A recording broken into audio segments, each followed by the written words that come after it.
আচ্ছা লাইন দিয়ে চালাইতে কি একজনে পারে? হ্যাঁ না একজনের আরেকজনের শীট দিব। আবার এই দিক দিয়ে হাত দিলে কিন্তু হাত একবারে শেষ।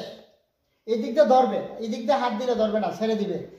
যে অপারেটিং করবে তাকে হাতে ধরবে না, আর যে শীট দিবে তার হাত যদি কোনোভাবে হেনে যেতে পারে তাহলে নিয়ে যাবে না, মানে যা আছে এটা এই চিপা দিয়ে ঢুকাই ফেলবে। মানে এটা তো খুলতে লাগবে বলে আধা ঘন্টা 2 ঘন্টা, বা এটা খুলতে গেলে তো অনেক ঝামেলা। ফা দিয়ে সুইচটা বন্ধ করে দিবে সাথে সাথে। সবসময় শীটটা একটু বাড়তির দিক থেকে দিতে হবে। ধরেন শীটটা এনে ধরে দিলাম, এভাবে ধরে দিলাম, এনে রেখে দিলাম, এই সাইডে দিলাম। শীট আপনি টেনে লাগলে হেঁটে ছেড়ে দিলাম গেল না। মানে কখনো শীট সাথে হাত দিতে হবে না, খুব কঠিন জিনিস। হ্যাঁ এটা খুব সতর্ক হবো। নাহলে একটু চালাই এখানে নাকি? জি চালান। আমাদের লাঞ্চের সময় হয়ে গেছিল। সমানভাবে দুটাই না এক সমানভাবে টাইট থাকবে। একটা যদি শীট যখন দিলেন, ধরেন এদিকটা বাইরে গেল বা শীটটা মনে করেন এটা টাইট হয়ে গেছে, তাহলে এটা একটু ঢিলা দিবেন।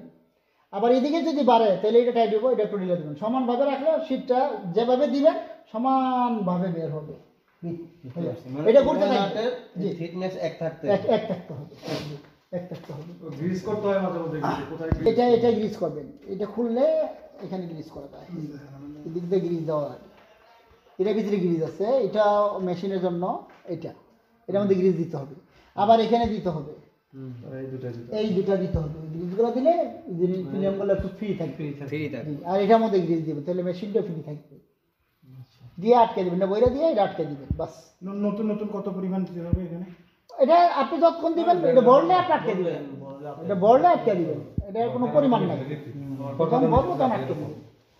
কোনো কারণে মনে করেন জয়লা গেল, নষ্ট হয়ে গেল, তখন এটা ইউজ করতে পারবেন। অনেকটা আনছি কিন্তু ওইটা কিন্তু আপনি পাইতেন দেখেন না, বা নবাবপুর গেলে পাইবেন, কিন্তু আমি সহজে লাগাইছি, আমার হয়তো দৌড়াইতে হয় নাই। রেখে এটা একটু যে ওখানে ফোম তো দেওয়া আছে, ফোমটা সুন্দর আটকে রাখবেন। একটা দাঁত ভাঙলেই শেষ। আর কিছু এরপর যখন আপনি কাজ শেষ করবেন, সাদা পানি ডাইলিয়া ওই যে জেট পাউডার বা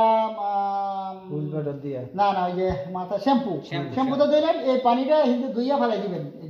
ফালাই দিয়ে এই হিন্দু লাইন আছে, ওভার লাইন, এটা সারি দিলে পড়ে যাবো। আর না তো ছোটো পাইপ আছে, এই যে পাইপ, ধরেন এই পাইপ এখানে লাগাইয়া টান দিয়ে ছেড়ে দিলেন, পানি আস্তে করে নেমে যাবো। পরে এটা মুচ্চা টুচ্চা সুন্দর করে রেখে দিলেন। কত কিলো দিয়ে চলবে? এটা আপনার 3 কিলো হলেই চলে, এর নিচে হবে না। এর নিচে একটু দম পারবো। আর আপনার এই মেশিন ওই মেশিন চালাতে 2 কিলো আছে, 3 কিলো আছে, 3 কিলো বড় 220। হ্যাঁ, আপনার এই যে মেশিন নেবেন মদর মেশিন, এগুলা কিন্তু 6 কিলো নিচে হলে হবে না, 6 থেকে 7 কিলো লাগবে আপনার মিটারের কিলো, না হলে কিন্তু মেশিন চলবে না। ডিজিটাল মিটার দিয়ে চলবে না, আর সব মিটারে চলবে। ওরা বললে ওরা কিলো বাড়াই দিবে, ওই মিটারের মধ্যে কিলো বাড়ানো যাবে। আর মতো মেইনলি তো চালাতে হবে। আর এটা হলো স্বাভাবিক বাড়াই চলবে। সব মিটারে আপনি কিলো বাড়াইতে পারবেন, কোনো সমস্যা নেই। এটার লাগে তো স্বাভাবিক যেটা আছে এটাই চলবে, 220 চলবে। এটা হ্যাঁ 220 লাগিয়ে দিয়েছে আপনার। এটা তো 30, আমরা তো 30 পিস আছে, যে আমরা সিস্টেম করেছি 30 পিস। আপনার 220, এই 220 তে চলবে আপনাদের। এই এখনকার মেশিন যা আছে না সব 2 ফেজ, বুঝছেন? 2 পিস, সব 2 ফেজ।